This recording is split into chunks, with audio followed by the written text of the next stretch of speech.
correcto que se debe utilizar cuando hablamos de ellos es persona con discapacidad o persona, niño o niña sin discapacidad. Estos dos términos se utilizan dentro de los procesos de escolarización. Niños con discapacidad y niños sin discapacidad. No hablamos de niños normales, hablamos de niños sin discapacidad.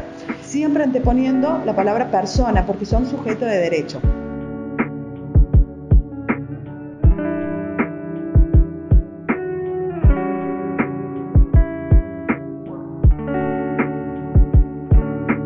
En nuestro país hay dos grandes estructuras de leyes en las cuales nos manejamos.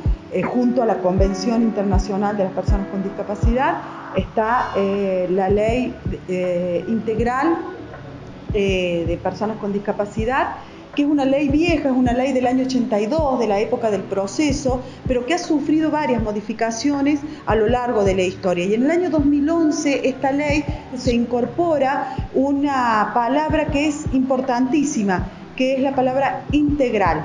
Protección integral. ¿Esto qué hace? Amplía de una forma importante todo el panorama de la mirada, del paradigma, al hablar de temáticas de discapacidad e incorpora una serie de elementos que antes no lo tenía. Al hablar de protección integral hablamos de salud, hablamos de educación, hablamos de justicia, hablamos de todos los ámbitos que atañan a una persona sin discapacidad que también los incorpora a ellos. Después está la Ley Nacional de Educación. Y en el artículo 44 de esta ley habla específicamente de los procesos inclusivos de nuestros niños, niñas y jóvenes con discapacidad. La Ley Nacional de Educación en nuestra provincia está la ley provincial, que es la 8678, que se adhiere a la ley nacional.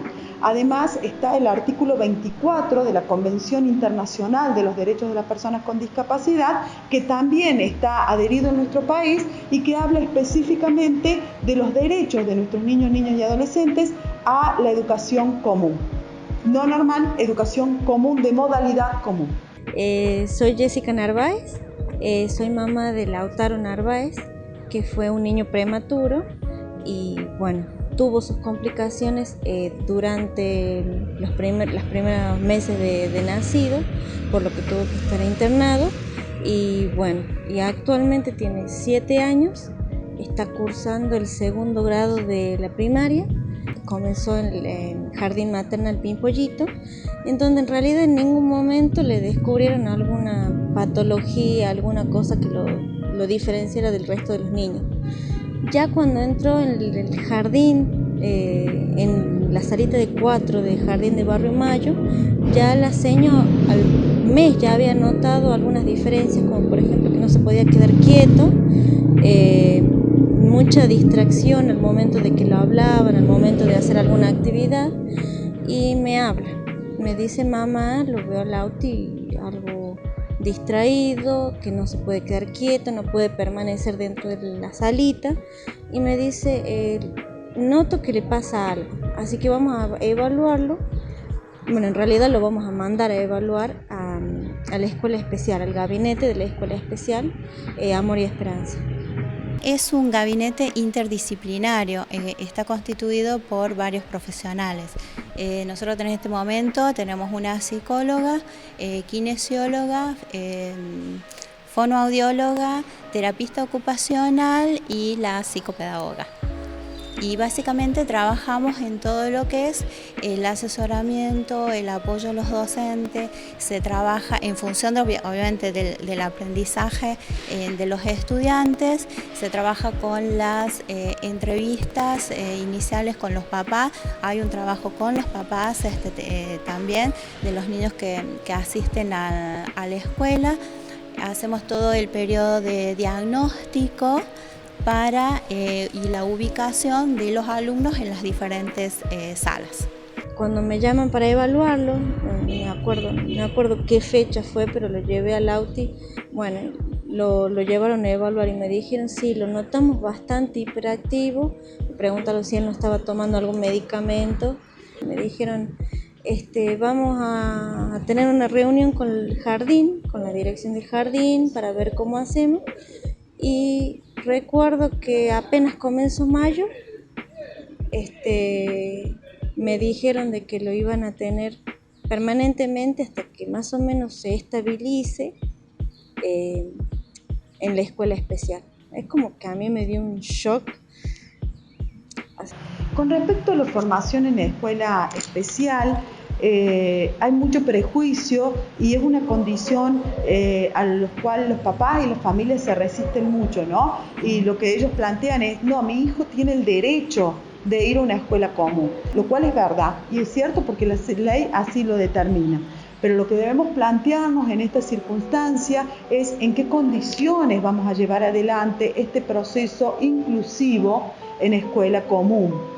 El proceso de inclusión en espacio de escuela común, que es cuando el niño con discapacidad ingresa a una escuela común y todo el proceso lo realiza ahí, ya sea con adaptaciones curriculares, con adaptaciones de objetivos, con un equipo terapéutico acompañándolo en el mejor de los casos, acompañando y asesorando durante todo el proceso. Después, el proceso de modalidad de educación especial, cuando este niño con discapacidad inicia su proceso dentro de un ámbito de modalidad de escuela especial. Y una tercera opción que es algo que hay una modalidad alternativa, que es la mixta, es horas en la escuela común y horas en la escuela especial. Esta modalidad conlleva la combinación de los dos espacios en conjunto. Se llega a un acuerdo con la familia, con las escuelas, con los equipos. Generalmente, de acuerdo a la proyección que se hace de trabajo para este niño o esta niña, son áreas especiales y sociales y naturales en escuela común y áreas como matemática y lengua en escuela especial. Nosotros trabajamos con los alumnos porque este es el equipo gabinete de la escuela especial. No trabajamos con ningún otro programa mixto a lo que vos estás refiriendo. Sí recibimos las demandas de las escuelas comunes cuando reciben a estudiantes con alguna discapacidad o alguna problemática específica, entonces nos derivan a los niños para que nosotros hagamos el diagnóstico. Lo que hacemos es ese proceso de diagnóstico y posteriormente, digamos, algunas sugerencias para que trabajar en el aula. Esa es la relación que tenemos con las escuelas de nivel, digamos, en este momento. Supuestamente estaba todo bien, estaba todo normal, iba todo acorde a su edad, todo, pero lo tuvieron que sacar del grupito en el que estaba en el jardín de Barrio Mayo para estar prácticamente solo con una maestra en una salita en la escuela especial. Me costó una barbaridad adaptarme a eso, de que ya no iba a la mañana, iba toda la tarde, junto con un montón de chicos que obviamente tienen sus dificultades. Es como que lamentablemente cualquier persona diría, ay, qué mala persona que sos de pensar así, pero te da un choque en la realidad de que tu hijo tiene algún problema. Para poder determinar en conjunto con la familia y en conjunto con el equipo, si es que lo tiene, qué tipo de modalidad se va a llevar adelante con él, porque el objetivo final es que el proceso inclusivo sea exitoso, que el proceso inclusivo sea provechoso para este niño, que pueda llevar adelante su escolarización y su sociabilización dentro de la escuela común. No olvidemos que un proceso inclusivo en la escuela común no es solo la adquisición de contenidos, no es solo la alfabetización de este niño, también tiene que ver con los procesos comunicativos, tiene que ver con los procesos de sociabilización. Muchos de nuestros niños presentan, las familias, muchas no tienen obra social, entonces, o no tienen la capacidad económica de poder pagar a los profesionales para que lleven adelante estos procesos. Entonces sí, nos encontramos acá con un problema, con un obstáculo dentro de los procesos de inclusión en las escuelas comunes. Ahí justamente si los padres de la criatura no tienen para pagar todos esos especialistas, está el gabinete de la escuela especial, el que lo tiene que hacer, sí o sí. Eso es una ley en realidad. De hecho, cuando las escuelas nos derivan a los niños, nos derivan problemáticas puntuales que tienen que ver con algunos que tienen que ver con la discapacidad intelectual, con la discapacidad motora, sensorial, auditiva, ¿sí? A veces las demandas superan a lo que uno puede dar respuesta. El docente integrador es el docente de grado. El que acompaña el proceso en el mejor de los casos, si es que el niño lo tiene, es docente de apoyo. O si no, el equipo terapéutico que acompaña el proceso. Pero el docente integrador es el docente de grado, porque es él el que integra a este niño con el resto del grupo. Es él el que acciona, asesorado y acompañado, los procesos inclusivos para que el proceso sea exitoso y se lleve bien adelante. Hoy nos encontramos con muchos docentes que nos dicen no estamos capacitados. Bueno, el gran desafío es capacitarse.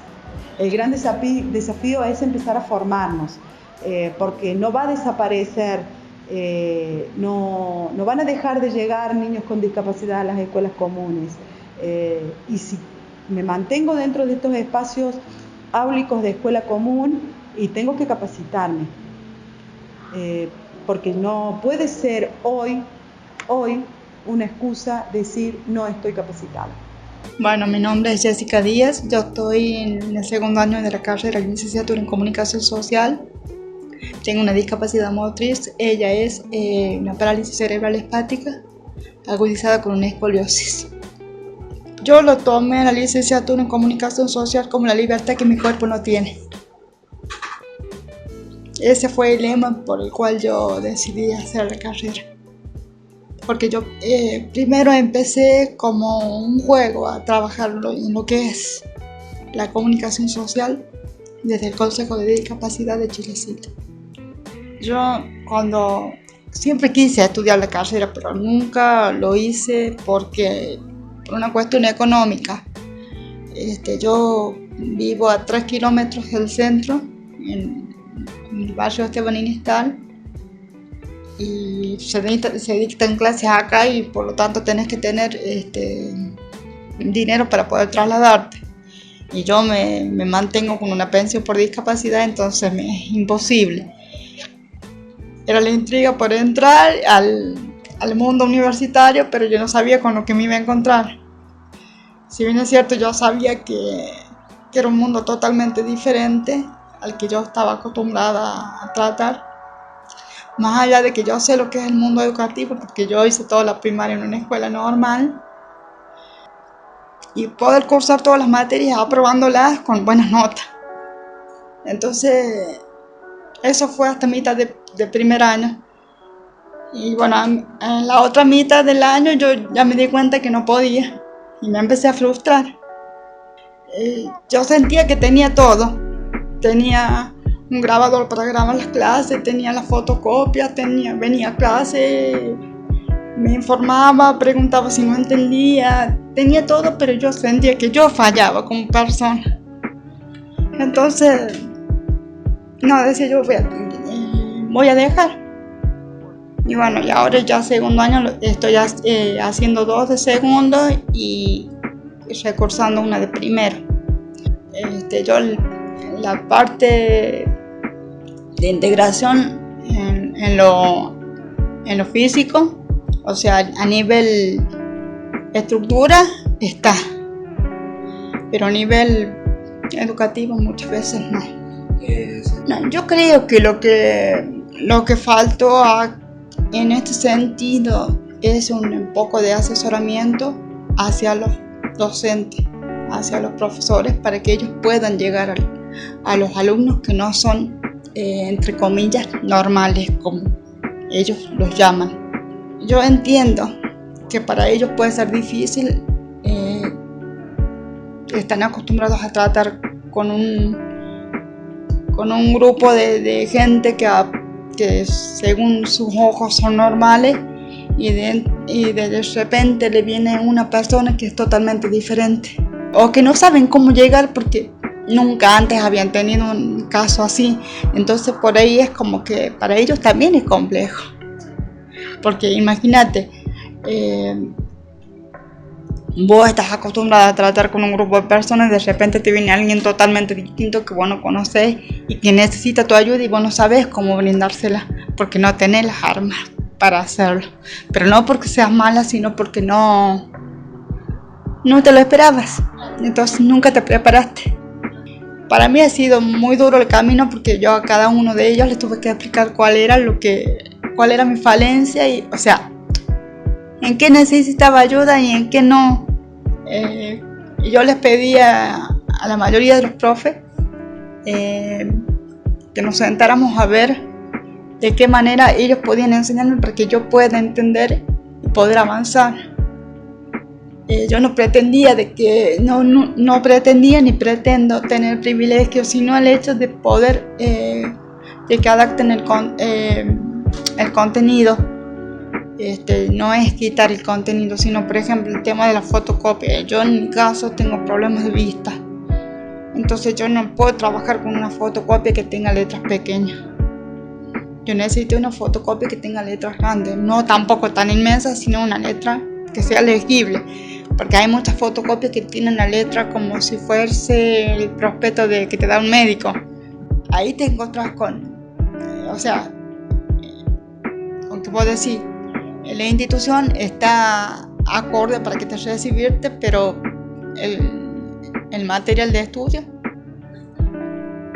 Entonces, ¿de qué me sirve a mí tener un baño cómodo, una aula grande, si no tengo lo que necesito para poder educarme, para poder crecer en lo que estoy haciendo? La mayoría de los profes han adaptado el material de estudio para que yo lo pueda trabajarlo. Mi base principal es de una escuela especial. Y ahí en la escuela especial te enseñan hasta dónde vos puedas llegar, ellos no te exigen. Si bien es cierto, yo hice la primaria y la secundaria en una escuela, la primaria en una escuela nocturna, la secundaria en un bachillerato para adultos. No es lo mismo que vos vas a una secundaria común que te dan todo paso por paso más completo. En el bachillerato no, te dan todo más comprimido. Y en una escuela nocturna también. Entonces, por obvio que yo no voy a tener una buena base. Encima, teniendo en cuenta mi patología, que también juega en contra en muchos sentidos, son muchas cosas que ellos por ahí tendrían que tener en cuenta. Pero bueno, es como te decía recién, ellos no tienen la culpa de no tener alguien que los asesore, de no tener un equipo detrás de ellos también que les pueda ayudar en ese sentido. Yo cuando entré a la universidad, incluso a la directora de la carrera, yo le planteé, que yo le dije, desde que entre, profe, necesito ayuda. Necesitamos a alguien que nos ayude, no tan solo a mí, sino también a los profes. Necesitamos arrancar, por decirlo de alguna manera, le digo, porque yo también me sentí inútil, porque yo sabía que necesitaba ayuda, pero no podía trabajar con los profes de alguna manera para poder hacer que ellos me entiendan. Entonces, en un momento le llegué a decir, profe, pero ¿cómo pueden recibir a una persona con necesidades educativas especiales si no tienen a alguien que los ayude, que los asesore? Y ella me contestó, no podemos cerrar la puerta, pero sabe que ella la siente cerrada. Era como que yo sentía un enorme edificio donde yo podía andar por donde yo quería, pero lo que yo necesitaba no estaba.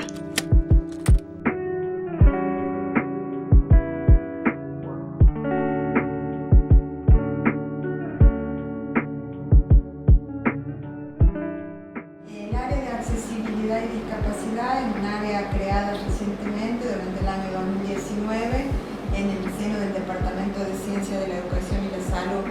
Surge por un proyecto presentado por un grupo de profesionales del área de educación especial, que luego es elevado para su aprobación al Consejo Superior y fue aprobado y hay una ordenanza de creación del área que está funcionando desde aproximadamente el mes de agosto del año 2019. El área surge por una necesidad de institucionalizar una serie de prácticas sobre el área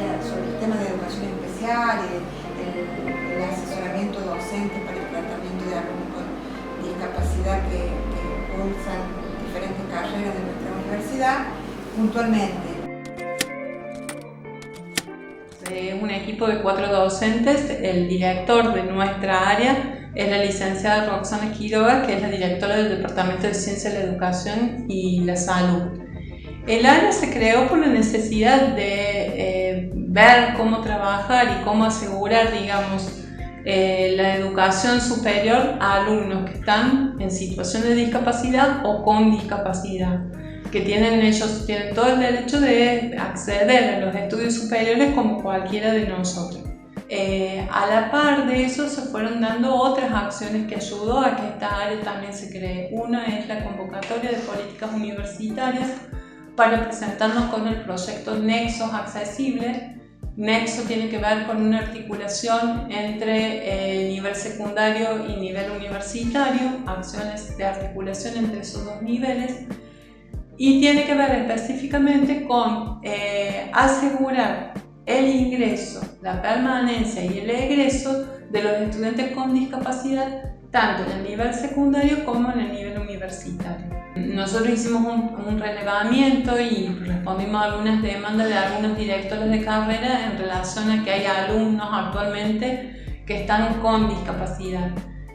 Procedimos a contactarnos con ellos, hacer entrevistas, ver qué necesidades requieren, y actualmente, gracias al proyecto de Nexos Accesibles, que depende de la Secretaría de Gestión Académica, hemos podido seleccionar alumnos tutores pares que acompañen a estos alumnos con discapacidad y los puedan ayudar en cuanto a organización de la información, organización de los materiales de estudio. También sean unos intermediarios nuestros con los profes de las distintas carreras. Bueno, de esa manera actualmente estamos trabajando. Y a partir también del proyecto Nexos Accesibles hemos podido adquirir algunos dispositivos que permiten la accesibilidad al material de estudio de los alumnos con discapacidad. Tenemos un procesador que escanea el texto que puede traer el docente, el material de estudio, y lo transforma en audio. Entonces, para una persona ciega o con dificultades motrices que le cuesta tomar apunte o leer porque tiene una dificultad visual, el audio le facilita el acceso a ese material y el estudio. Ahora estamos comprando también teclados adaptados, mouse adaptados, y vamos a dejar la universidad va a contar con 2 netbooks con todos esos dispositivos para aquellos alumnos que los requieran.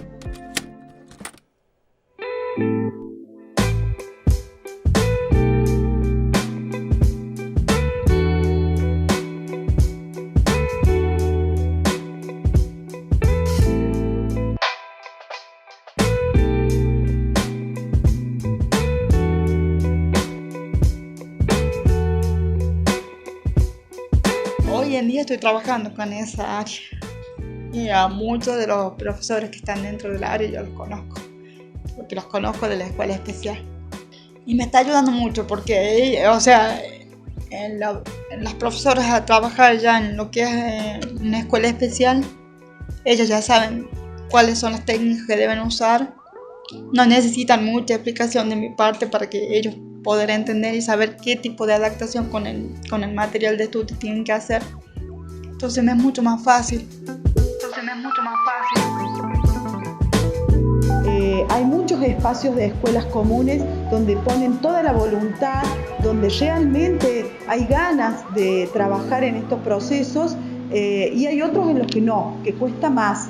Que tiene que ver con el miedo, que tiene que ver con no saber cómo hacerlo, que tiene que ver con la falta de preparación de estos docentes, de estos espacios escolares, y que bueno, hay que empezar todos los días,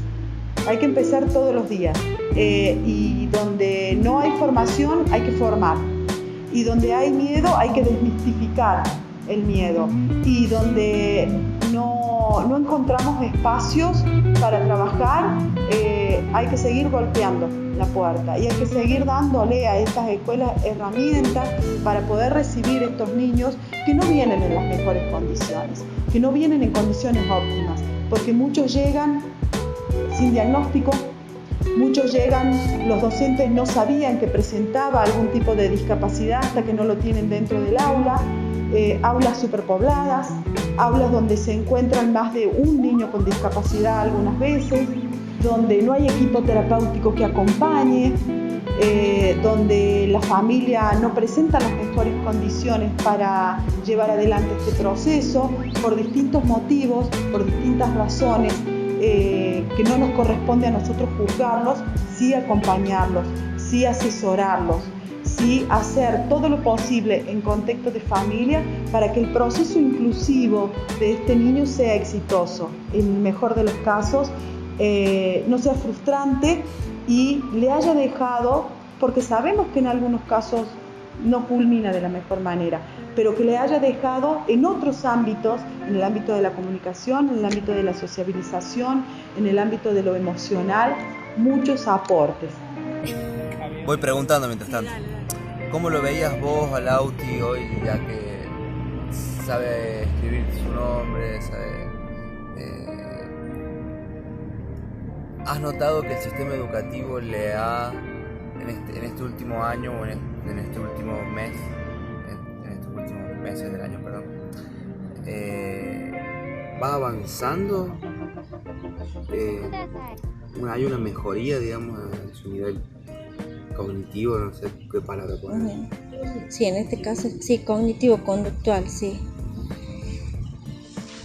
Y sí, la verdad, un avance muy grande, porque, por ejemplo, cuando él entró al jardín de infante en salita de 4, por ejemplo, lo hacían formar filas para cuando entraban a la escuela y cuando salían, y él no se podía quedar quieto porque veía la bandera y quería irse a toquetearla prácticamente.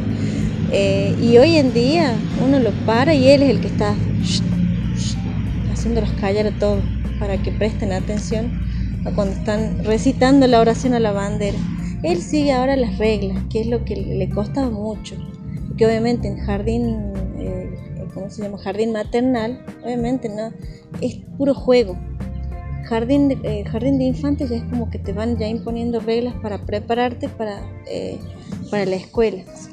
Y no, avanzó una barbaridad.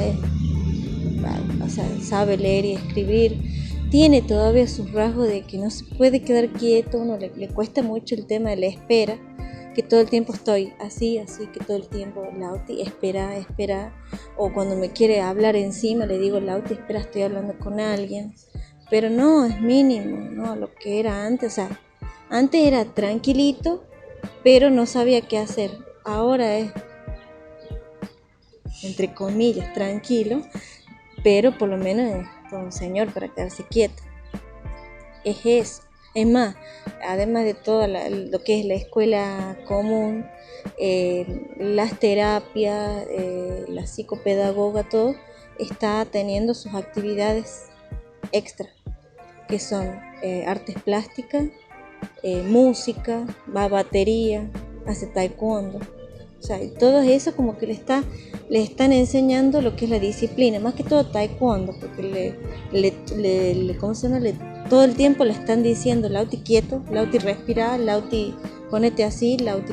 Es como que se está adaptando lo que son las reglas, que es lo que le faltaría mucho a un niño que tiene TDAH. Y en mi caso particular, en el caso particular de Lauti, a pesar de todo el trajín que tuvimos, sí, obviamente, funcionó.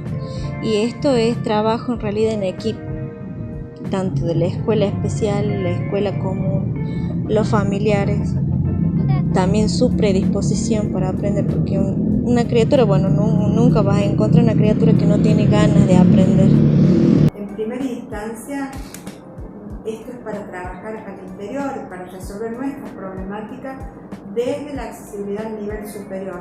Obviamente que recibimos muchísimas demandas externas, pero bueno, por lo pronto tenemos que resolver nuestras problemáticas, ¿no?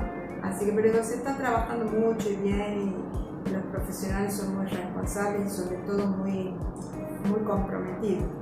Lo único que yo pretendo con todo esto, además de terminar mi carrera, que no sé cuántos años más me va a llevar, es que todo lo que hoy lo que me pasó a mí en este tiempo no lo vive otra persona. Que el día de mañana, si alguien decide estudiar, si alguna persona con discapacidad decide estudiar, no se choque con una pared como me la choqué yo.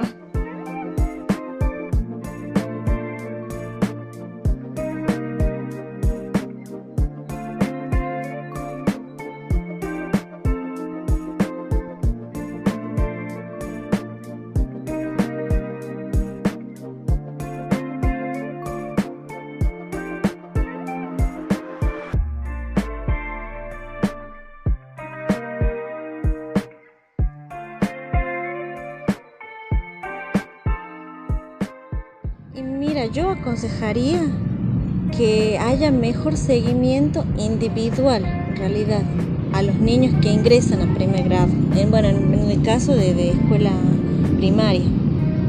Jardín, también obviamente, porque en el caso del Auti fue, le hicieron la vista gorda justamente en la escuela, en el jardín de Barrio Mayo. No estaría mal eso del seguimiento, o sea, hacer una evaluación a cada niño, o sea, capaz que llevaría mucho tiempo, pero te evitaría un montón de cosas, te evitaría frustraciones de los niños a quién sabe a qué edad del escolar, porque quizá no puede aprender, porque no entiende alguna cosa, porque no puede entender al maestro, porque no puede adaptarse al grupo, o sea, hay que saber verlo al niño como el niño y no como un número, como un alumno más. Hay que saber verlo al niño como el niño y no como un número, como un alumno más.